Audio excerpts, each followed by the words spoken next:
네, 정치 부심 함께 하겠습니다. 오늘도 우리 정치를 바라보는 눈을 한 1m는 넓혀드릴 수 있을 것 같습니다. 최고의 정치 입담가 두 분 또 함께 하겠습니다. 가장 제 자리를 기준으로 왼쪽에 계신 극좌에 속하는 우리 열린민주당 김성회 대변인 나오셨습니다. 어서 오십시오. 예, 그래요. 요즘에 아주 진중권의 천적이 됐어요. 진중권의 천적이 되신 우리 김성회 대변인 나오셨고요. 우리 박진영 더불어민주당 부대변인 나오셨습니다. 어서 오십시오. 네, 안녕하세요. 예, 센터에 계십니다. 중간에 있다가 중도는 아닙니다. 네, 저는 극우입니다. 자유한국당 입당을 타진했었다가 8시간 만에 제명이 됐던 김용민입니다. 반갑습니다. 아니, 첫 대선 투표는 누구한테 하셨어요? 네? 첫 대선 투표는 누구한테 하셨어요? 첫 대선 투표? 예. 아니, 부끄럽습니다. 이회창. 예. 그거 맞잖아요. 그거 맞네, 그거 맞네. 중도 하셔야 돼요, 지금. 네. 전 첫 대선 투표 백기환 했습니다. 아, 백규환. 아, 네. 네. 87년에 처음 하셨습니까? 아, 그렇겠구나. 네. 예. 71년 이후로 처음이니까. 우리 저 김성회 대변인께서는 92년에 하셨을 텐데. 92년 대선에 누구한테 투표했더라? 92년 대선에 권영길 의장님 나오실 때 아니었나요, 그때가? 네. 예. 저는 권영길 선생님한테 투표했던 걸로 기억을 하고 아, 있습니다. 그래요? 김대중 대통령 찍었다는 사람은 이렇게 보기 힘듭니까? 97년도에. 예, 97년도에는. 네, 알겠습니다. 아닌가? 92년 대선에 누가 출마했었죠? 김영삼, 그리고 김대중, 정주영. 혹시? 예? 정주영. 정주영 아니에요, 혹시? 아, 김대중 후보를 찍었네요. 아, 제 네. 기억이 좀 왜곡됐었는데 예, 김대중 예, 후보한테 예. 찍었었습니다. 알겠습니다. 그때 뭐 한밤중에 선거운동 한다고 전국을 싸돌아다닐 때인데 지금 기억이 났는데 네. 관악구에 가서 만장의 후보 지지 편지를 우리들끼리 밤새 적어갖고 네네. 새벽 3시부터 아, 그 스카치 테이프에다 이렇게 해갖고요. 요만한 종이에다가 김대중 대통령 후보를 지지하면 이렇게 써갖고 네. 그걸 집집마다 문에다 이렇게 붙이고 다녔어요. 오. 그때 가가호 선거운동도 불법이고 그런 유인물을 붙이는 것도 불법이었거든요. 네네. 그래서 이 합법역의 영역으로 찾아낸 게 우리가 손편지를 쓰자. 아. 이게 인쇄된 게 아니니까. 예, 예, 그래서 이제 예. 뭐 같이 자원봉사자 하던 몇 명들하고 모여갖고 하여튼 10,000장 넘게 만들어서 새벽에 이제 하여튼 걸리면 깡패들한테 맞을 수 있기 때문에 그렇죠. 예, 새벽에 붙이고 다녔던 기억이 나네요. 네. 김대중 대통령 후보를 찍었었습니다. 박진영 대변인께서는 92년 됐을 때 무슨 일 하셨습니까? 그때도 뭐 했던 것 같아요. 예, 대선 이런 걸 했던 것 같아요. 네. 그 당시는 그때도 제가 학생이었던 것 같은데 5학년 정도는 4학년, 5학년. 그렇군요. 예, 알겠습니다. 학교 오래 다녔습니다. 길장자 장학생입니다. 그렇죠. 아유, 92년에 김대중 대통령이 되셨다면 얼마나 좋았을까 하는 생각도 들면서 또 다른 관점에서 보면은 하나회를 이렇게 척결해준 YS의 역할도 우리가 무시할 수는 없다. 그 YS가 그렇게 척결을 했으니까 97년에 온전한 정권 교체가 가능하지 않았겠는가. 그들을 살려뒀을 경우에는 또 언제 그들이 또 그렇게 규합이 돼가지고 쿠데타를 일으킬지 모를 그런 상황이었는데요. 자, 우리 엄미애 씨는 92년 대선 때 무슨 역할을 하셨습니까? 예, 92년 대선 때. 예? 아, 그때 태어나셨어요? 아, 네. 축하드립니다. 아, 죄송합니다. 예, 아이고. 아, 그렇군요. 예. 노인들이랑 같이 숨쉬기도 괴로우시겠어요. 예. 그래요. 아유, 그해 태어나셨구나. 알겠습니다. 그때 네. 92년 선거 뭐 하여튼 뭐 되게 오래 지난 일이지만 네. 예, 그때 정말 김영삼 대통령이 당선이 돼서 하나회 척결하고 금융실명제하고 몇 가지 이런 굵직굵직한 일들을 하지 않았습니까? 네네네.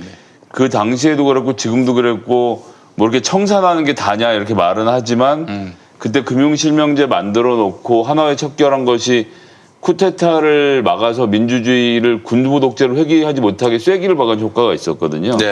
그러니까 지금 뭐 문재인 정부의 개혁 정책을 놓고 이러쿵저러쿵 말들을 하고 있지만 지나고 나서 보면 그때 검찰의 준동을 문재인 대통령이 막아준 것을 10년, 20년 후에 국민들은 엄청 고마워할 겁니다. 그렇죠. 사실 또 YS처럼 정말 앞뒤 안 보고 그냥 질주하시는 분이 있었기 때문에 가능한 일들도 많이 있었어요. 예. 역사적으로 평가받을 것은 평가받으셔야 됩니다. 네. 그 당시에 대통령 지지도가 90% 가까이 나오고 했으니까 뭐 그렇죠. 대단했죠. 근데 그분이 그렇게 말하자면은 정의로운 마음으로 임기 말까지 갔다면은 아마 굉장히 훌륭한 평가를 받을 수 있었고 우리 민주진영에게는 굉장히 좀 슬픈 일이겠지만 정권 재창출도 가능하지 않았겠는가 하는 생각이 드는데 관료들한테 포위되면서부터 맛을 잃기 시작했어요. 네, 관료를 선도를 하고 리드를 해야지. 그게 포위가 되면은 굉장히 어려워진다라는 걸 우리가 좀 직시를 하면서 YS 정권을 좀 평가를 해야 되지 않을까 하는 생각을 해봤습니다. 네. 자, 오늘 또 함께 하면서 저희가 광고부터 살펴보도록 하겠습니다. 청소기를 오늘 가져왔어요. 어이구, 여러분 정말 보기에도 정말 아름답고 뭔가 디자인 면도 그렇고요. 그리고 뭐 있어 보이지 않습니까? 예, 이게 바로 빗셀 살균 스팀 진공 청소기 백앤 스팀. 우리 저 엄미애 씨가 빨래를 안 해요. 근데 옷에다가 이거 저기 한번 밀어주면은 그것도 충분하다. 그래가지고 이 빗셀 살균 스팀 진공 청소기 백앤 스팀, 여러분 스팀까지 됩니다. 빗셀은 1876년에 설립된 청소기 전문 업체입니다. 미국 내 바닥 청소기 시장 점유율 1위 기업인데요. 넘버원. 잘 모르셨던 분들은 검색창에 빗셀을 검색해 보시면 되겠습니다. 최근에 대한민국에 공식 수입되면서 강력한 성능으로 각종 커뮤니티에서 극찬을 받고 있는 브랜드입니다. 특히 빗셀 스팀 청소기는 한번 바닥을 훑고 지나가면 바닥이 뽀송뽀송 뽀득해져서 기분까지 개운해지기로 유명합니다. 아, 무겁네요. 예. 좀 일단 여러분 보실 만큼 보셨다고 생각을 하고, 스팀 청소기 같은 경우 대부분 물과 함께 화학 약품을 첨가해서 청소하는 경우가 많이 있는데, 하지만 빗셀 청소기는 100% 물로만 만들어낸 강력한 스팀으로 찌든 때와 먼지는 물론이고 바닥 표면의 세균 및 박테리아까지 99.99%를 제거합니다. 우리가 100%라고 하고 싶지만은 만에 하나 있을 그런 가능성. 거의 100%인데 100%에 수렴되는데 만에 하나 있을 먼지 하나 때문에 99.9%라고 저희가 겸손하게 이렇게 말하고 있습니다. 마치 집안 바닥 구석구석을 소독하는 느낌인데요. 진공 청소기 역시 강력합니다. 강력한 사이클론 진공 흡수로 먼지와 부스러기를 남김없이 흡입하는데 타일, 대리석, 마루 어디라도 완벽하게 청소합니다. 우리 저 엄미애 씨가 이게 쓸려 들어가가지고 한 2박 3일 동안 실종신고를 냈었어요. 알고 봤더니 진공 청소기에 빨려 들어가셔가지고. 참나 뭐 많은 분들을 가슴 졸이게 했었어요. 머리 감는 대신 머리도 스팀으로 말린다는 그럼요, 소리 당연하죠. 예. 샤프 필요 없어요 이제. 예. 윤기가 그렇게 자르르 흐른다고. 그렇습니다. 예. 특히 중요한 것은 가격인데 빗셀 빅앤 트림 1977S의 판매 정가가 46만 9천 원. 이 제값으로 사면은 46만 9천 원인데 인터넷 최저가는 39만 9,200원. 자, 그런데 여러분 놀라지 마십시오. 김용민닷컴의 압도적 최저가는 35만 9천 원. 와, 판매 정가에 비해서 거의 한 10만 원 넘게 쌉니다. 네. 물론 정식 수입된 정품입니다. 되게 이렇게 정품이라고 하지만은 싼 가격에 사면은 AS가 안 된다든지 이렇게 고통을 겪는 분들이 있는데, 이거는 무상 보증 2년입니다. 1년도 아니고 2년. 자, 준비된 물량이 소진되면은 특가 행사는 종료됩니다. 지금 바로 김용민닷컴에서 바닥 청소기의 최강자 빗셀. 이거 제가 빅앤 트림이라고 했습니까 그동안? 한 번만. 백앤 트림. 백앤 스팀. 네. 앞에는 백앤 스팀이라고 하셨어요. 자, 김용민닷컴에서 바닥 청소기의 최강자 빗셀 백앤 스팀. 따라해 보시죠. 백앤 스팀 1977S를 압도적 최저가에 만나보시기 바랍니다. 딴 데 가선 47만 원 가까운데 김용민닷컴에서는 36만 원 정도면은 구매하실 수가 있습니다. 자, 다시 한번 빗셀 살균 스팀앤 진공 청소기 백앤 스팀 1977S 많은 사랑 바라겠습니다. 정의당이 이제 새 대표 체제가 이제 출범을 했습니다. 제가 오늘 한겨레 신문을 가져왔는데 이 정치부장이 김종철 4% 출발하더니 굉장히 이건 뭐 제가 봤을 때는 정치부장이 썼다기보다는 이거 뭐 정의당 당원이 새 대표에게 축하의 글을 보내는 것 같다는 느낌을 받았어요. 굉장히 좀 보기 불편했습니다.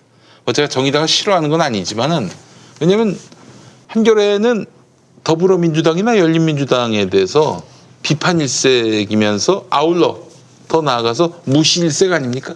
좋은 기사를 보기 힘들어요. 열린민주당은 7%도 지지율이 나오곤 하는데 한 번도 7% 응원한다는 칼럼은 제가 본 적이 없네요. 그렇죠. 지금 7%인데 지지율이. 네네. 그게 왜겠어요? 그러니까 저는 처음에는 그래도 약자에 대한 어떤 그런 관심, 포용 이런 건 줄 알았는데 아니야.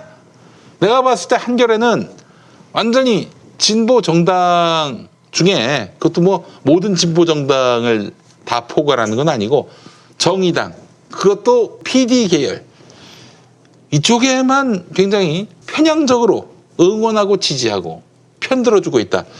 이런 생각을 갖게 됩니다. 제 판단이 틀렸나요? 어떻습니까? 두 분은 어떻게 보세요? 뭐 그런 것 같아요. 이념적으로 이제 좀 분석을 하면은 네. 한겨레 신문이나 정의당의 일부가 유럽식 사민주의, 사회민주주의를 이제 지향하는 그런 이제 지향성을 좀 상당히 많이 좀 내비치고 있다는 점에서 동질성이 좀 있는 것 같고요. 열린민주당은 이제 뭐 무당이지 않습니까? 우리 뭐 같은 식구인데 대답을 안 하시는. 네? 대답을 안 하시는. 아니 말씀하시게 듣고 있었습니다. 예. 보면은 이제 이념적으로 좀 무당인데 하는 부분에서는 아무런 연락이 없던데 이제 그러고 있었는데요. 예. 이념적으로 이렇게 분열을 하자면 이제 급진 리버럴, 이제 급진 민주주의 뭐 이렇게 이제 보통 분류가 될 만한 이런 좀 성향들이거든요. 네. 근데 보면 정의당 내에도 두 부류가 있어요. 정의당 내에도 흔히 하는 급진 민주주의를 이제 지향점을 가지는 분들이 일부 계세요. 그게 흔히 하는 이제 뺨이라든가 환경주의자들 이런 쪽들을 우리가 이제 보통 급진 민주주의 이렇게 이제 표현을 하거든요. 네네. 그쪽에서 보면 어쨌든 이 유럽식 사민주의를 주장하시는 분들이 오래된 분들이에요. 한겨레 신문하고 좀 맥이 닿아 있을 겁니다. 저는 뭐 조금 더 옛날 얘기가 되겠네요. 지금 소위 말하는 이제 평등파 PD들과 NL 자주파가 공존하던 시기에서 그 진보 정당이 이제 그 싸움이 나죠. 안에서 부정선거 관련돼서 여러 가지 소란이 일어나면서 경향신문 한겨레 뭐 할 거 없이 아주 그냥 부정선거로 당을 못 잡아먹어서 난리를 칩니다. 그랬죠. 생각해보니까 그래요. 그 저기 그때- 통합진보당 때. 예, 통합진보당 때 그렇게 해서 뭐 이석기 의원부터 시작해서 아주 그냥 죽일 듯이 쥐를 잡다가 아, 그건 뭐 진짜 당시에 새누리당보다도 더 씹었어요. 그래서 한겨레의 그 경향이. 당시에 뭐 박근혜 대통령이 결국은 정당을 해산시키는 지경까지 가지 않았습니까? 네. 그 과정에서 검찰에서 5만 명이 넘는 통합진보당들의 당원들을 조사하면서 부정선거를 털었는데 결국은 소위 말하는 이 자주파에서는 부정선거와 관련돼서는 입건도 아무도 못 시켰어요. 당대표는 뭐 말할 것도 없거니와 그 관련대자들은 그 그룹이 아니고 오히려 이제 참여계에서 나왔던 분들 중에서 이제 문제가 됐던 분들이 있었는데 이 과정을 통해서 정의당이랑 완전히 분당을 해서 이제 완전히 헤어지게 되는데 그때 마녀 사냥에 동참했던 경향신문은 나중에 결국 신문에 사고를 내고 사과를 합니다. 자기들이 지나치게 한 점이 있었다. 근데 이제 이런 얘기까지 해도 되는지 모르겠지만 어쨌건 언론 노동자들 중에는 대학 때 학생운동을 했던 사람들 중에 소위 말하는 평등파 사람들이 더 많았던 거죠.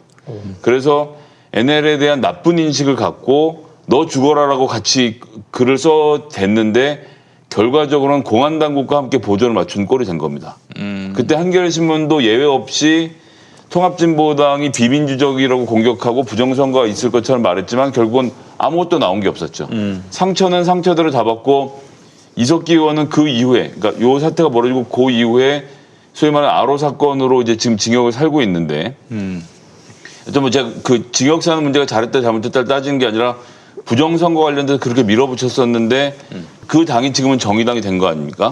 그 NL이 떨어져 나가고 나니까 또 한없이 살가운 거죠. 예, 한없이 살갑게 해서 4% 지지율의 정당에게 보낸다고는 하지만 저걸 예를 들어 제가 저 정의당 출입하는 기자가 썼다고 하면 뭐 그럴 수 시작을 있지. 하니까 이제 출범의 의미에서 칭찬을 해줬다고 볼 수 있겠지만 정치부장이 한 정당이 너무 잘 됐으면 좋겠다라는 이야기를 하는 것이 과연 적절했겠는가?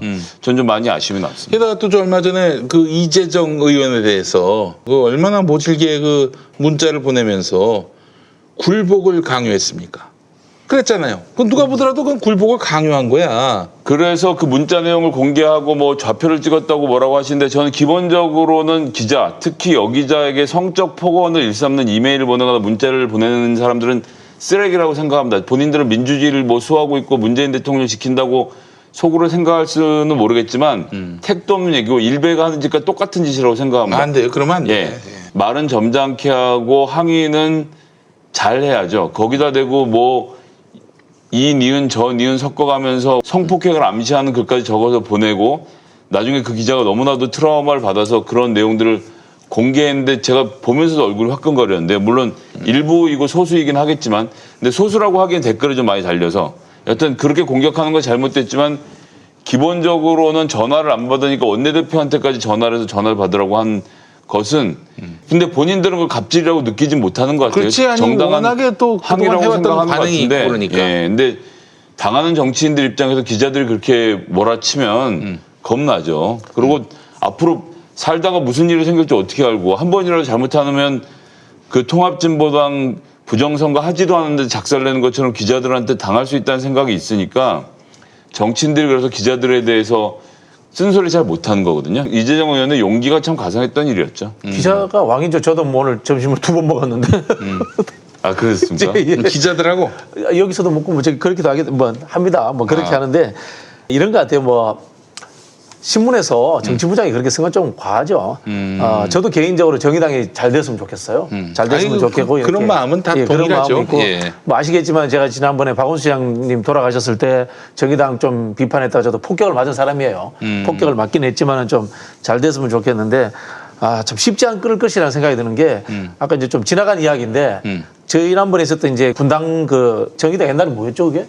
통합진보당? 민주노동당? 통합진보당이었나? 뭐 하여튼 깨질 때 네. 이제 흔히 하는 통합진보당이었죠. NLPD가 깨질 때 몇 가지 점에 대해서는 우리가 이제 지적하지 않을 수 없는 게 선거 부정 문제에 대해서 과도하게 했다라는 그 부분도 당연히 있는 거고요. 이게 사실은 겪어보면요. 진보 정당이라고 하는 분들이 아직도 옛날에 있었던 이 전위 정당 목적주의 정당 개념이 있기 때문에 당내 민주주의 이런 게 잘 안 돼요. 잘 안 되고 오히려 당내 절차 이런 걸 잘 안 지키는 경향이 있어요. 목적이 좋기 때문에 과정은 엉터리라도 된다라 이런 경향들이 있어요. 옛날 비합법 정당 할 때 습관들이 남아있어서 이런 문제점이 있는 거고요. 두 번째는 저는 그 당시 있었던 종북 논쟁에 대해서 저는 굉장히 비판적이에요. 그 모 선배한테 제가 그런 이야기를 했으면 모르고 같이 했냐고. 같이 할 때 이미 NLPD라는 것을 우리 웬만한 식자층들은 다 아는 건데 그걸 가지고 문제를 삼아서 했다는 것은 쉽게 말하면은 진보 진영 내의 국가보안법 적용이에요. 그렇지. 그런 부분에서 저는 그 부분에 대해서 굉장히 저는 좀 비판적으로 생각을 했었고요.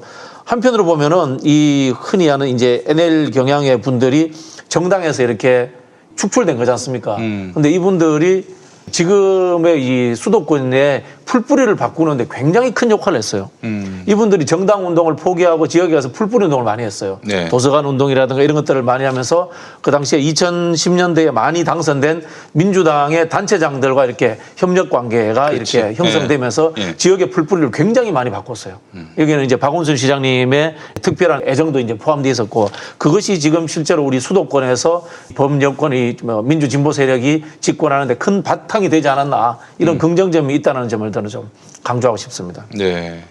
그 이제 동네마다 있던 시민연합이나 이런 것들 만드는데 주도를 했었고 그래서 지금의 정의당이 표류하는 여러 큰 이유 중에 하나가 바닥에 발을 못 내려놓고 있어서 그래요. 그러니까 지역에서 지역구의 고민을 듣고 지역운동의 문제를 파악하고 그것에 기초해서 자치단체장 그다음에 시구의원들을 만들고 그러는 과정에서 국회의원들로 올라가는 코스를 밟는 게 아니라 원래 그렇게 함께 모여서 통합진보당 민주노동당 시절에 하던 일이 쪼개지면서 이쪽은 좀 과격하게 말하면 룸펜 좌파들이 많아지면서 그냥 말을 할 뿐이지 동네에서 뭘 하질 않으니까 그러니까 정체성 정치로 자꾸 넘어가는 거예요.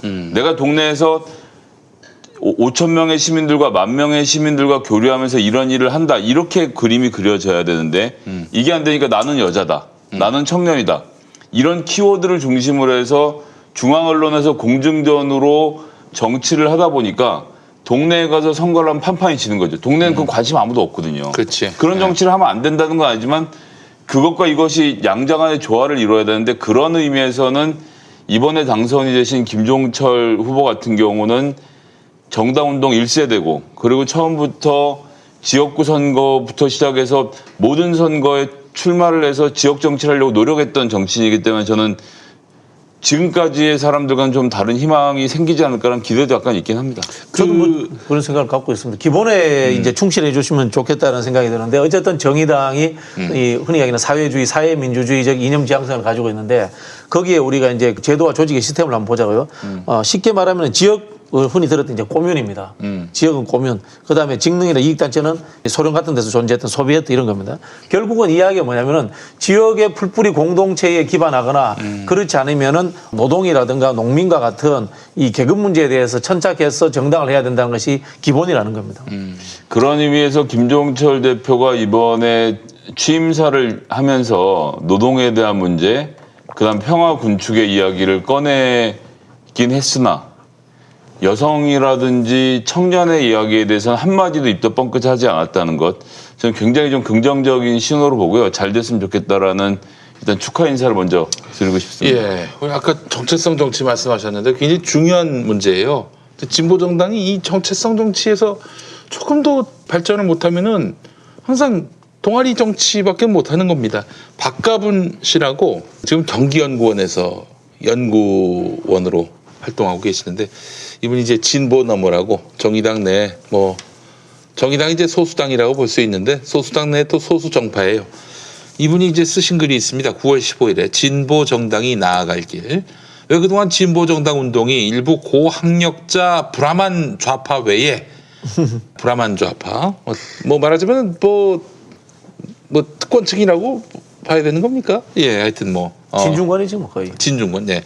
일부 고학력자 브라만 좌파 외에 나머지 대중의 호응을 얻지 못하고 만년 소수 정당으로 머물러 있느냐.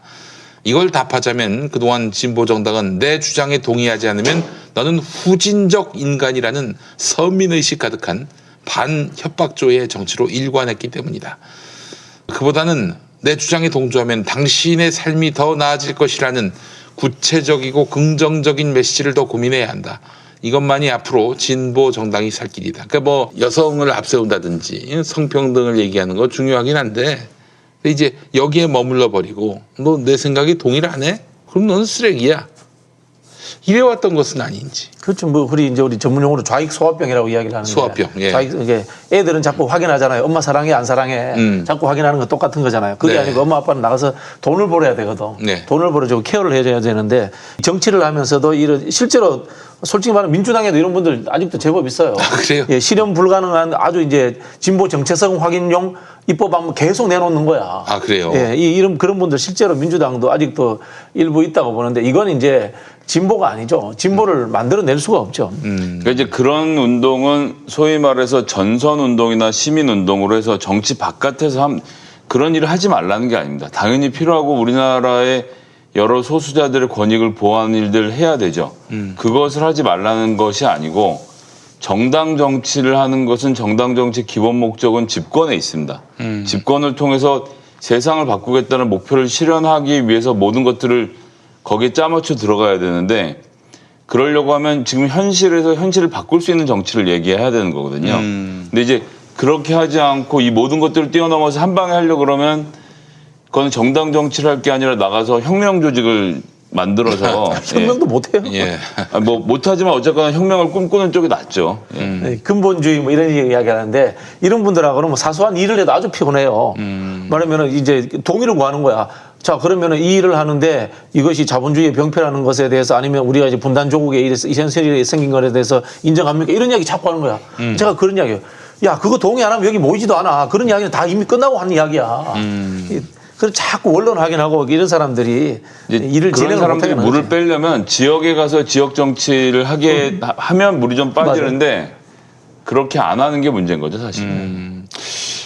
알겠습니다. 이제 그 정의당 같은 경우에는 4% 지지율이라고 하니까요. 근데 그 지금 5석인가요? 6석인가요? 6석이죠. 6석. 아, 무엇을 할 수 있을까? 게다가 지금 과거에는 민주당의 의석이 모자랐기 때문에 뭐 과반도 안 됐고요. 국회 선진화법을 무력화시킬 의석 정도가 아니라 과반도 안 됐기 때문에 정의당의 도움이 늘 필요했던 정치였지만 지금은 사실 그렇진 않거든요. 그렇다면은 지금 정의당으로서는 아예 대놓고 민주당과 차별화하는 길을 가겠다. 과거에는 뭐 자기들은 이제 이중대라고 얘기했는데 우당이라고 하는 게 맞겠죠. 사실은 과거에는 동지적 관계였던 민주당에 대해서는 분명히 선을 긋고 차별화를 하겠다. 지금 이러고 있단 말이에요. 그 선택은 어떻습니까? 그거 자체가 웃기는 거죠. 웃기는 그게 겁니까? 제가 아까 말씀드린 것처럼 정당 활동의 기본에 충실한 게 아니고 네. 이제 언론에 민주당 깠네. 저 우리 또 데스노트 만들었네. 뭐 있지 않습니까? 그다음에 네. 페미 가지고 싸웠네. 네. 이런 것들을 이슈 파이팅 하겠다는 수준으로밖에 안 보이는 거죠. 그러니까 이제 김종철 대표가 어젠가 그저께 언론 인터뷰를 통해서 민주당은 서울시장 후보랑 부산시장 후보를 내면 안 된다. 뭐 이런 얘기를 했어요. 뭐 근데 생각해보면 이게 정당이지 않습니까? 큰 정당이란 말이에요. 어쨌거나 역사가 꽤 오래된 진보 정당이면 모름지기 서울시장이라고 하면 이런 사람이 돼야 된다. 라든지 우리 당에는 이런 인재들이 준비되어 있다라고 본인들 어필을 할 생각을 해야 되는데 남 까는 걸 먼저 하는 거죠. 저는 이게 결코 정당 운동에 도움이 안 된다고 생각합니다. 민주당이 그런 줄은 알겠는데 하는데 국민들 중에서 도대체 얼마나 많은 사람이 그 의견에 공감을 하겠습니까? 아마도 국민의힘 지지자와 국민의당 지지자들은 그래 민주당이 후보 내면 안 돼라고 생각하겠지만 지금 집권 여당이 문재인 정부 하반기 국정 운영을 하는 데 있어서 부산시 하나도 아니고 서울시장, 부산시장 2개 선거가 비어있는데 이거를 책임을 회피하는 것은 그럼 과연 집권 여당으로서의 자세인가? 전 이런 것에 대한 고민을 하는 과정에서 얘기가 나왔으면 모르겠는데 무조건 일단 안 된다고 질러서 차별성을 본인들의 정책으로 보여주는 게 아니라 그냥 민주당이 하는 게 안 된다는 말로 보여주려고 하면 저는 그것에 아무도 주목하지 않을 거라고 생각해요. 그렇죠. 오른쪽에서 국민의힘이 비판하는 거하고 똑같은 내용이잖아요. 그렇죠. 그 메시지는. 내용이 다르지 않죠. 민주당을 비판하려면은 뭐 재난지원금 문제나 이런 데서 왜 보편적 지급을 안 했어? 라든가 있지 않습니까? 그 북한 문제에 대해서 좀 더 자주적인 남북교류 정책을 하지 않았어. 이런 걸로 비판하는 게 맞죠. 네. 지금 문재인 정부를 떠받치고 있는 지지율을 사람들이 잘못 생각하는데요. 이게 무슨 문바가 떠받치고 있느니 뭐 얘기를 하지만 문재인 대통령 지지자 그룹 중에서 소위 말하는 그런 문파라고 불리는 사람 숫자가 얼마나 되겠습니까? 절대 다수의 국민들은 어려운 가운데서도 그래도 대통령이 중심을 잡고 코로나 방역을 잘 해주고 있고 남북 관계에 있어서도 전에보다 훨씬 좋아졌고 민생도 어떻게든 꾸역꾸역 챙겨서 나가려고 하는 모습에서 지지를 보내고 있는 거거든요. 문재인 정부를 공격하려면 문재인 정부가 민생을 못한다고 공격을 해야 돼요. 지금 와서 또 그 수많은 정치적인 얘기 하나마나 사람들이 관심 없는 얘기 그러면서 박원순 시장의 2차 가해가 어쩌고저쩌고 아무리 얘기해봐야 예, 그것으로 본인들이 서울시장할 이유를 만들어낼 수는 없습니다. 그냥 그럼 우리는 여성 후보를 낼까 이런 정도 이상의 대안이 나오겠습니까? 그렇게 해서는 안 되는 거거든요. 그렇다고 하면 본인들이 갖고 있는 콘텐츠를 보여줘야죠. 그래요. 그 콘텐츠를 보여줬으면 좋겠습니다. 그런데 정의당이 지금 자신의 어떤 그 존재감, 포지션을 찾기 위해서 부단히 노력하고 있는 것 같은데 저는 뭐 민주당과의 차별화도 좋지만은 적어도 늘 민주 진보 세력에 대해서 표를 던졌던 분들 이번에는 열린민주당 찍고 과거엔 정의당 찍었던 이런 분들까지 다 포함해서 이런 분들에게 등 돌리는 정치는 안 했으면 좋겠다. 뭐 자폐적 정치는 하지 않았으면 좋겠다. 열린민주당 당원들을 대상 10,000명에 가까운 당원들 중에서 당원들에게 당원 의식 설문조사를 했어요, 저희가. 네네네.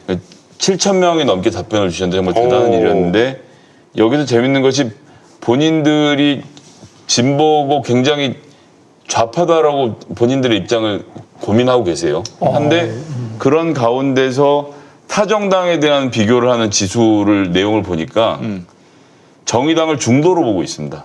아 그래요? 예, 열린민주당의 당원들은 정의당이 중도라고 생각하는 거예요. 그러니까 지난 몇 년 동안 특히나 이번 선거 기간 동안 정의당이 보였던 모습은 진보 정부로서의 아젠다를 못 던진 거예요. 지금 이제 기업 중대재해 처벌법을 만든다든지 뭐 기업 처벌법이나 이런 것들을 만들면서 뭔가 활동을 하려고 하는 모습 최근에 보여주고 있지만 선거 기간에 그들이 보여줬던 모습은 진보라고 보기 어려웠고 그냥 나랑 상관없는 여성 문제, 나랑 상관없는 청년 문제를 다루는구나 이렇게 생각을 했던 사람들이 진보를 어느 정당에서 구현할 것인가 생각하다 열린민주당으로 오신 분들이 많았던 거죠. 그래서 열린민주당이 그렇게 생각하니까 정의당이 잘못됐다는 이야기를 하는 것이 아니라 열린민주당처럼 제가 생각하기에는 검찰개혁 그리고 문재인 정부의 성공을 바라는 정도 수준의 상식적인 분들이 보기에도 정의당이 중도로 보였다고 하면 그건 정의당이 분명히 좀 고민해봐야 될 부분이 있다고 저는 생각을 합니다. 올드하죠. 정의당 스타일이 올드해진 거죠. 정의당으로서도 어떻게 좌표를 삼는지가 중요할 텐데 김종철 대표의 권위를 이렇게 인정해주는 문화가 있을지도 궁금해요. 또 워낙에 또 거기는 자기가 잘난 분들이 너무 많이 계셔가지고 프로 불편러들이 많이 계셔가지고 이번 당대표 선거에서의 주요 특징 중에 하나는 기존에 있던 정의당 내에 의원 그룹에 아무도 출마하지 않았다는 거예요. 그러니까 역사 동안 이제 비례대표하고 지역구가 좀 어려우니까 항상 비례대표는 어쨌거나 만들어내지 않았습니까? 뭐 대표적으로는 저희 정치부시험에 아주 오랜 기간 동안 함께 해주셨던 박원석 의원도 계시고 그렇죠. 예. 정의당의 굵직굵직한 포지션을 맡아주었던 많은 이 전직 의원들이 있습니다. 네. 근데 이들 중에서 아무도 출마를 하지 않았죠. 네. 맨 마지막에 고민하던 배진교 현 의원, 원내대표를 하던 배진교 의원만 출마를 하기로 했고 다른 사람들이 아무도 출전을 하지 않은 거예요. 심상정 의원도 물론 안 나왔고 그 이야기는 무엇이냐면 정의당 내에서는 이번에 당대표 리더십을 한번 건너뛰는 리더십으로 보고 있는 인상이 또 있는 겁니다. 그러니까 지금은 중요한 포인트가 아니라는 것이고 네. 이게 지나고 나서 대선 국면에서 다시 한번 활로를 열어 제쳐야 된다는 생각을 하는 사람들도 있는 거고 그래서 이번에 출마를 안 한 것이 있는데 저는 뭐 감히 말씀드리는데 정의당은 심상정 의원을 넘어서지 않으면 안 된다는 말씀을 좀 꼭 드리고 싶습니다. 뭐 다선 의원으로서의 본인의 존재감과 이게 중요한 역할들이 있지만 심상정 의원 입장에선 심상정 의원이 컨트롤하기 좋도록 정의당을 자꾸 유지하는 듯한 인상을 저는 솔직히 개인적으로 좀 봤거든요. 그래요? 그것이 당에게 결코 도움이 되지 않는다고 생각을 하고 그렇기 때문에 이번 김종철 대표를 시작으로 해서 포스트 심상정의 깃발을 좀 다들 높이 들었으면 좋겠다 이런 말씀 좀 드리고 쉽지 싶습니다. 않을 거예요. 쉽지 않을 것 같아요. 네. 저는 이제 이 이야기에 100% 동의를 하면서 이 부분이 만들어진 이유가 그분들이 이제 나눠졌잖아요. 나눠지면서 사실 옛날 이제 중앙파, 국민파라고 하는 분들도 다 없어졌어요. 이제 권영길, 천영세, 그 다음에 농민운동했던 강기갑, 국민 승리 21일은 그분들 이제 국민파라고 했죠. 국민파. 이런 분들도 이제 싹 다 없어진 거야. 그 지금 이제 계시는 분들이 그 전에 이제 분당하기 전에도 대선 나왔던 여자 변호사 그분 뭐였죠?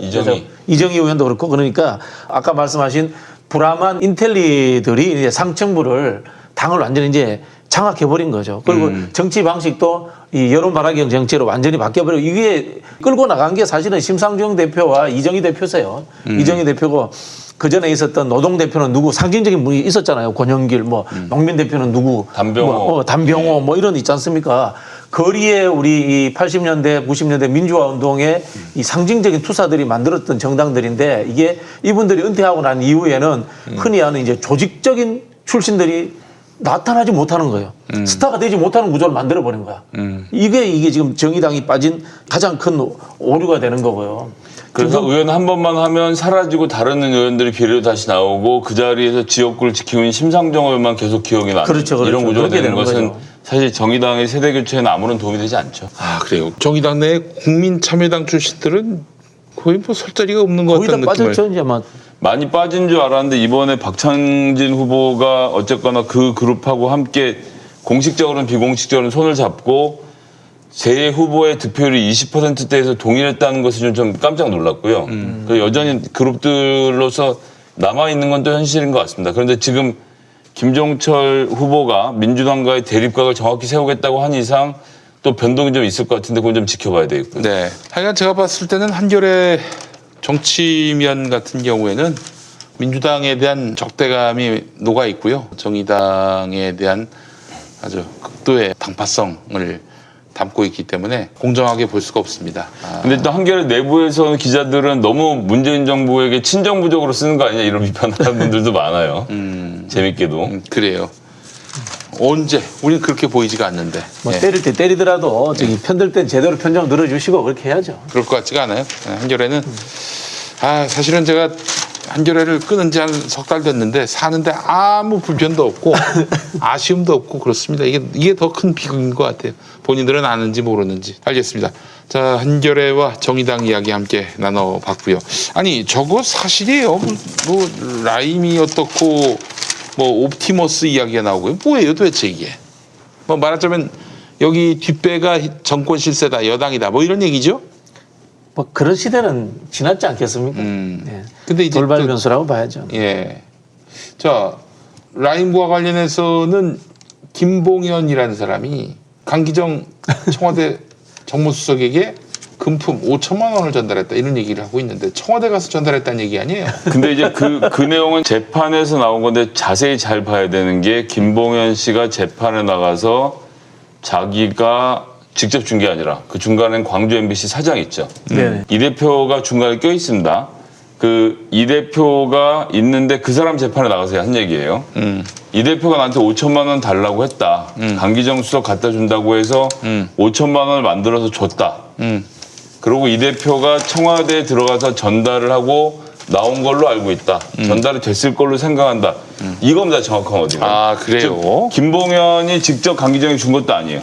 나는 이 대표에게 전달했고 이 대표가 강기정 의원에게 줬다라고 말하는 걸 들었다. 이 진술을 한 것이 갑자기 돌변을 해서 조선일보 같은 경우는 김봉현, 강기정에게 5천만 원 줬다라는 것이 타이틀로 뽑혀서 기사가 나가서 강기정 의원이 그것에 대해서는 지금 언론과도 소송전을 불사하고 있는 상황인데 여기서 핵심은 뭐냐 하면 그러니까 요 문제 하나 딱 놓고 보면 일단 김봉현 씨가 어마어마한 거짓말자인 거라고 저는 보고 있는데 그건 둘째치고라도 5천만 원 줬는데 5천만 원이면 5만 원권 1,000장이지 않습니까?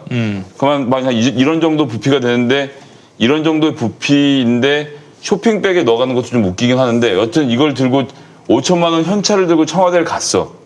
그래서 강기정 정무수석을 만나러 왔습니다. 그러면 청와대 문 열고 그냥 들어가느냐? 그렇지가 않고요. 청와대 들어가면 핸드폰까지 뺏기고 온몸을 수색을 당합니다. 보안 문제 때문에. 그랬는데 주머니에도 5천만 원을 감춰서 들어가서 그걸 전달하고 나왔다? 물리적으로 불가능해요. 물리적으로 불가능해요. 그래서 그 안에서 돈을 주고받았다는 것 자체가 말이 안 되기 때문에 강기정 의원이 미치고 팔짝을 뛰고 있는 것이고요. 그래서 이 문제는 강기정 의원이 직접 고발 조치를 다 했기 때문에 검찰이 이 문제는 집중적으로 들여다볼 것이고 김봉현 대표는 그래서 구체적으로 돈을 어떻게 전달했는지에 대해서 뭐 검찰 조사를 더 받게 되겠지만 결코 이거는 그냥 넘어갈 성질의 문제는 아니라고 봅니다. 근데 네. 김봉현 씨가 그전엔 또 지금은 구속되어 있는 이상호 씨, 부산에 출마했던 이상호 씨에게는 처음에 언론 보도는 뭐라고 나왔습니까? 20억을 건너줬다고 나왔습니다. 20억을. 이상호한테 20억을 주는 게 좀 그런데. 예, 어떻게. 제가 그래서 들은 바에 따르면 김봉현 씨가 20억을 줬다고 하니까 검찰이 귀가 솔깃해서 불러다가 제일 먼저 뭘 물어봤게요? 20억을 어떻게 만드셨어요? 물어봤다는 거예요. 근데 5천만 원이 어떻게든 만드는 걸 대충 둘러댈 수가 있지 않습니까? 네. 20억의 자금 출처를 밝히지 못해서 결국 그 건이 없어졌어요. 20억이라고 했다가 안 된다고 해서 시간이 지나서 결국은 이상호 씨의 동생의 뭐 주식 투자 과정에서 손해를 메꿔준 돈이 뇌물로 돼서 지금 구속돼서 재판을 받고 있는데 이것도 웃기고 김봉현 씨의 이전의 진술을 보면 청와대 고위 관계자에게 1억을 줬다.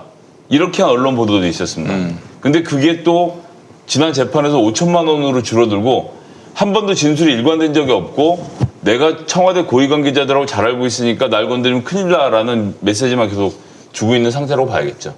정치권에 이런 네. 사람들이 많아요. 예, 많은데 이제 그 이모 대표라는 분, 김봉현 씨에 같이 사업하셨던 분이 28일에 들어가서 강기정 수석을 만나면서 5천만 원을 줬다. 뭐 말씀하신 것처럼 5천만 원 들고 검색대 통과하지도 못하고요. 거기서 또 강기정 수석이 아, 검색대가 있어요? 검색대 있죠. 그 검색자가 인간의 온몸을 다 수색을 온몸 다 한다니까요. 수색하고. 아, 청와대 들어갈 때? 아니, 그렇죠. 여기 예전에는 핸드폰에 여기 저기 뭐 요거 그 뭐야 카메라 못 찍게 새까맣게 붙여서 통과시켜 줬는데 요즘은 아예 핸드폰을 못 들게 들어오게 하더라고요. 이제는 그래요? 예. 청와대 면회소에 가면 사물함이 있습니다. 그 안에다 다 집어넣고 전자기 이런 거 다 집어넣고 몸수색 다 하고 통과돼서 들어가 면회를 할 수가 있는 거예요. 그럼 저기 안에서 데리러 나와야 돼요. 근데 그 이모 대표가 광주 MBC 사장 출신이거든요. 네. 그리고 강기정 수석이 광주 사람 아닙니까? 그렇죠. 광주 MBC 사장님이 와서 면담하자는데 나가서 만나면 오해를 사니까 사무실로 불러다 만난 거예요. 사건의 본질은 그렇거든요. 근데 그러고 나왔는데 거기서 5천만 원을 주고받았다? 말이 안 되는 거죠. 이모 대표라는 분도 이 좀 뻥이 세신 분인 게 거기서 강기정 수석이 정책실장한테 전화해서 막 성질을 냈다는 거예요. 따지고. 직급이 높아요. 정책실장이. 그렇지. 정무수석 부담 놓고 실제로 청와대 안에서 정무수석이 그럴 수가 없어요. 정책실장한테. 자주 보기도 어려워요.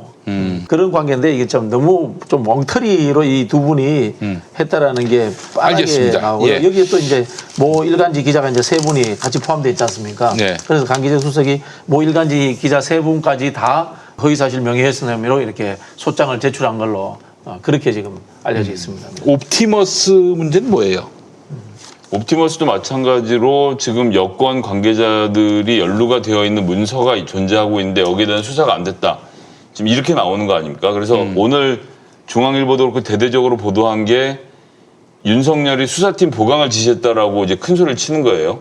근데 12일에 수사팀을 보강하라고 지시했다는데 10월 9일자 한국일보 기사를 보면 이성윤 서울중앙지검장이 수사팀이 모자란다고 대검에 검사 증언 요청을 합니다. 그러니까 지금 이 레토릭은 서울중앙지검 이성윤 검사장이 문재인 정부의 말을 들어서 수사를 지지부진 뭉개고 있는데 윤석열 검찰총장이 혜성같이 나타나서 수사팀 증언을 포함해서 수사의 속도를 낸다라는 레토릭을 만들고 있는데 제가 지금 말씀드렸지만 이미 9일에 보도를 통해서 드러났지만 이성윤 지검장이 사람 없어서 죽겠다라고 수사검사 증언 요청을 윤석열에게 9일에 했어요. 그 요청에 절차상 그러니까. 그렇죠. 증언 요청에 응한 것을 가지고 이성윤은 수사 안 하려는데 윤석열이 수사한 것처럼 말하는 것도 말이 안 되고 그 다음에 그 한국일보 기사에 의미심장한 얘기가 나오는데 그 여권 관계됐다는 그 문건을 옵티머스 관계자가 하는 이야기인데 압수수색 당하는 날 책상 위에다 올려놓고 나온 문건이라는 겁니다. 즉 이런 검찰에게 주려고 일부러 만들어서 제출한 허위 문서라고 지금 보고 있는 것이고요. 그것이 허위 문서이기 때문에 그 내용의 신빙성이 없다. 그 내용의 신빙성이 없는 게 큰 문제라서 이성윤 지검장이 이대로 하면 큰일 나게 생겼으니까 제대로 수사를 하기 위해서 수사팀을 보강해야 된다라는 이야기를 했는데 네. 그 소위 말하는 허위 문건으로 추정되는 문건에 등장하는 사람들이 있기 때문에 옵티머스와 현 정부가 무슨 큰 문제가 있는 게 아니냐라는 지적을 지금 하고 있는 거죠. 여기에 제가 라임부터 해서 이 옵티머스까지 청와대 관련자 이야기를 좀 해드릴게요. 네네네. 이 라임 건에도 관련됐다고 하는 사람이 누군가 하면은 금융감독원에서 파견 나온 행정관이에요. 팀장이에요. 흔히 우리가 이야기하는 이제 늘공이지, 늘공. 네. 늘공이 나와 있었던 분이고 이분이 이 라임의 김봉현 씨입니까? 등등과 이제 개인적인 친분 관계가 있었던 거예요. 네. 이러다 보니까 이분이 이제 연루돼 있다. 이렇게 이분이 연루된 건 사실인 것 같고요. 나머지 부분을 조사해 봐야 되겠지만 현재 이 겁이 없는 금융감독원 출신의 청와대 파견 나온 행정관이 자기와 평소에 친분 관계에 있던 사람들과 관련이 있어서 벌어진 일이다. 자, 이제 거꾸로 얘기하면 그거 하나만 잠깐 설명드리면 금융감독원이 금융을 감독하지 않습니까? 사모펀드로 사기치는 사람들이 기본적으로 제일 먼저 하는 게 금융감독원의 사람들하고 인맥을 뚫고 로비를 하는 거예요. 뭐 고향 친구도 찾고 동창도 찾고 어쩌고저쩌고 사람을 만드는데 그렇죠. 그중에 청와대 간 사람이 있었던 거죠. 그렇지, 그렇지. 이분이 뭐 솔직히 말해서 정권 핵심도 아니고 저도 모르는 사람이에요. 웬만하면 제가 다 알 것 같은데 그런 상황인 거고 이 옵티머스 건 같은 경우에는 저도 이거 정확하게 잘 모르겠는데 이 현재 구속된 윤석호 변호사라는 분의 부인이 36세로 청와대 행정관으로 근무를 했다는 거예요. 그러면서 이 윤석호라는 사람이 와이프가 청와대 행정관으로 있는 당시에 평소 월급의 3배를 받았다는 거예요. 예. 요 상황이 현재 이제 밝혀진 내용이고 옵티머스가 금감원에 갔을 때 담당 과장이 밖에까지 나와가지고 문을 열어주면서 친절하게 안내를 했다. 뭐 요게 이제 현재 의혹에 나와 있는 전반적인 내용들입니다. 물론 뭐 조사를 해봐야 되겠지만, 네. 근데 이제 정부기관이나 근무해 보신 분들은요, 다 안에서 나와서 다 데리고 들어갑니다. 옛날처럼 이렇게 밖에서 신분증하고 바로 들어가는 일은 없고요. 민원인이 다른데 못 돌아다니게 하려고 그렇죠. 나와서 그렇죠. 데리고 가야지만 들어갈 수 있도록 시스템 바뀌어 있어요. 그렇군요. 예, 그렇게 하고요. 그러니까 어디 간다고 그러고 자꾸 딴 데 그렇지, 가니까 딴 데 못 가니까. 담당자가 내려와서 손잡고 들어가라고 손잡고 하는 거예요. 들어가는데 담당자가 최소한 사무관급 이상입니다. 사람 데리러 내려오는 사람이. 평직원 안 돼요? 평직원이 없습니다. 중앙부처에는. 아, 그렇죠. 대부분이 이 무기계약직 위에가 바로 5급 수준입니다. 예, 그러다 보니까 자기들이 보기에는 이제 엄청나게 높은 사람이 나온 것처럼 보이는 거죠. 네. 그리고 이제 그 청와대 행정관이라는 변호사가 과연 그럼 옵티머스 사건이랑 연결되어 있는지에 대해서는 검찰 수사를 통해서 밝혀질 것이고 그 남편의 월급이 오른 것은 옵티머스 입장에서 청와대 행정관 부인을 둔 사람을 어떻게든 잡아놓고 싶은 마음이 있었겠는데 그게 정권 비리랑은 무슨 연결이 되는 건지 저는 아직 알 수가 없고 그다음에 그분이 만약 청와대 행정관 지위를 사용해서 그 뭔가 잘못된 일을 했다면 그거는 벌을 받아야죠. 그 지위 가지고 할 수 있는 그게 근데 아닌데. 예, 36세 청와대 행정관이 예. 청와대에서 할 수 있는 일은 또 지극히 제한적입니다. 사람을 데리러 나가는 일은. 예, 예. 세상이 이렇게 만만하게 돌아가지 않거든요. 네. 근데 말이죠. 그 이런 따지고 보면은 상식선에서도 말이 안 되는 얘기인데 지금 모든 언론들이 정권의 적대적이다 보니까 막 뭔 이야기를 만들어내잖아요. 여기에 또 그냥 반응하고 또 아니다 순살에 치고 해명하고 이러면서 또 에너지 빼고 이런 일들이 계속해서 무한 반복되고 있는 현실이 좀 너무 어쨌든 이게 답답합니다. 예. 검찰 수사를 해봐야 알기 때문에 저희도 저희도 예. 단정 지을 수는 없습니다. 사람의 일이라는 건 알 수 없는데 대략 좀 알 것 대략으로 같아요. 봤을 때 현재로서는 금융감독원의 관리 소홀로 인해서 생긴 이 사모펀드 사기꾼들의 작업인 거죠. 근데 이제 현재 상황. 그래서 거기서 중요해지는 게 금융감독원이 관리를 소홀히 했는지 아니면 이 사기꾼들에게 뇌물을 받고 빼준 것인지는 확인을 해봐야 돼요. 근데 이거는 그렇죠. 문재인 정부가 시킨 일이 아니라 금융감독원이라는 데가 그래서 그래요. 그래서 금융사기꾼들은 금감원만 넘어서면 문제없이 사기를 치고 다닐 수 있는 게 문제인 겁니다. 그래서 이번에 공정경제 3법에서 금감원의 전속고발권 폐지하는 것을 집어넣었잖아요. 이것이 가지는 의미는 뭐냐 하면 지금까지는 금융 관련돼서 사기치는 거는 금감원에서만 고발을 할 수가 있는 거예요. 그 딴 개인이나 다른 주체가 고발을 못하게 돼 있어요. 못하게 돼 있으니까 사기꾼들이 금감원 가서 어떻게든 달라붙어서 형님 제가 옆집 사는 누군데 저희 동창 누군데 해서 사돈의 팔촌까지 다 동원해서 아는 사람을 만들어서 인맥을 만들고 그런 인맥들이 청와대 가고 이러면서 사고가 나는 거거든요. 글쎄 말이에요. 전속 고발권이 폐지가 되면 사기꾼들이 커버해야 되는 사람 숫자가 너무 많이 늘어납니다. 그러니까 그렇구나. 금융감독원이 지금까지는 금융감독원만 눈을 감아주면 사기를 칠 수 있었는데 그걸 못하게 만들기 때문에 그래서 금융감독원의 전속고발권을 폐지하는 공정경제 3법이 우리 일반 투자자들을 살리는 중요한 법 중에 하나이기 때문에 꼭 통과시켜야 된다는 것이고요.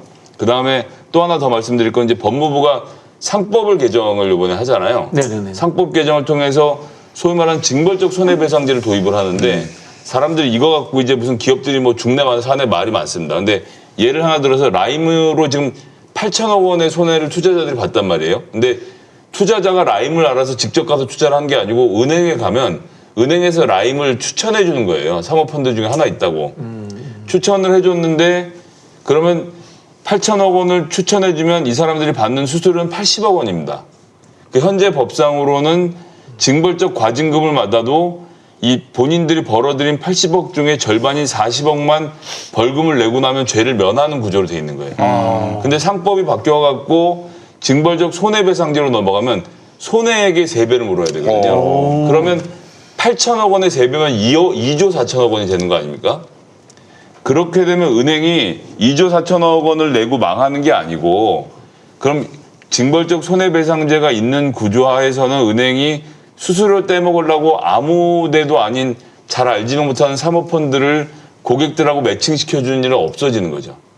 그리고 본인들이 철저하게 감독을 하게 되고 그리고 고지를 정확히 해주게 되는 겁니다. 지금은 돈이 빵원이 될 수 있다는 사실을 안 가르쳐주고 그냥 가입하라고 대충 얼렁얼렁 그렇죠, 시켜갖고 그렇죠. 예, 예. 1억씩 해서 연결했다 이 사람들 폭삭 주저앉은 거 아닙니까? 그렇죠. 그런데 이렇게 되면 본인들이 징벌적 손해배상을 당하지 않을 이것도 집전 소송에 의해서 징벌적 손해배상을 당하게 되는데 그걸 피하려면 펀드 가입할 때 선생님 이거는 이율이 높은 대신 망하면 빵원이 될 수도 있습니다. 정확히 아시겠죠라고 굉장히 자세하게 가르쳐주고 이 사람이 본인의 위험 부담을 감수하고 투자하도록 만드는 구조로 가는 거라는 겁니다. 그래서 징벌적 손해배상제가 무슨 기업 때려잡으려고 만드는 법이 아니라 지금은 40억 과징금 무니까 투자자가 8천억을 잃든 말든 막 소개를 시켜주던 관행을 중지시키는 이건 역시 또 일반 투자자들과 주주를 보호하는 아주 중요한 법이라는 점을 좀 계약의 같이 공정화라는 측면이죠. 그렇죠. 예. 예. 쉽게 설명 잘 들었습니다. 네. 이게 근데 조사하다 보면은 제가 이런 경우는 나올 수 있을 것 같아요. 국회의원들이 전화 한번 해줬네. 이 정도는 이제 나올 수도 있을 겁니다. 왜냐면은 어쨌든 이게 이익 실현과 관계없이 지역의 민원이라든가 아는 분들의 지인들의 민원이 들어오면은 국회의원들이 보통 그런 것들을 해주거든요. 그렇죠. 예. 이걸 어쨌든 간에 검찰 수사를 해봐야 되는 거고요. 이게 우리 국민들도 보실 때 어떻게 봐야 되냐면은 그 사람이 같은 이익을 공유했고 나눴는가 이런 관점으로 보는 게 정확한 겁니다. 뭐 그게 없으면 이거 게이트라고 보기는 어려운 겁니다. 뭐 전화를 했다고 뭐 같이 만났다고 거기서 뭐 덕담했다고 이걸 갖고 대단한 연결고리가 있네 이렇게 생각하면 안 된다는 거죠? 형님 그렇죠. 이번에 8천억 원 사기치는데 제가 200억 떼드릴 테니까 금감원만 좀 막아주십시오. 그렇죠. 이게 게이트죠. 그게 게이트죠. 예, 그렇지. 예, 예. 이런 구조로 가야 게이트인 거고. 오간 게 있어야 되는. 형님 제가 억울한데 좀 부탁드립니다 하면 어떻게 된 건지 알아볼게라고 말하는 것은 게이트라고 할 수가 없는 겁니다. 그렇죠. 그리고 온 사람한테 나는 너의 로비를 받지 않을 테니 나가라고 따귀를 칠 수 있는 정치인도 별로 없습니다. 그럼요. 그건 누가 일단 그래요? 면전에서는 알아볼게라고 말을 하는 게 그 일반적인 대답이고요. 그러고 안 알아보고 뭉개는 게 또 정치의 기술이기도 하고 그런 것이죠. 예. 알겠습니다.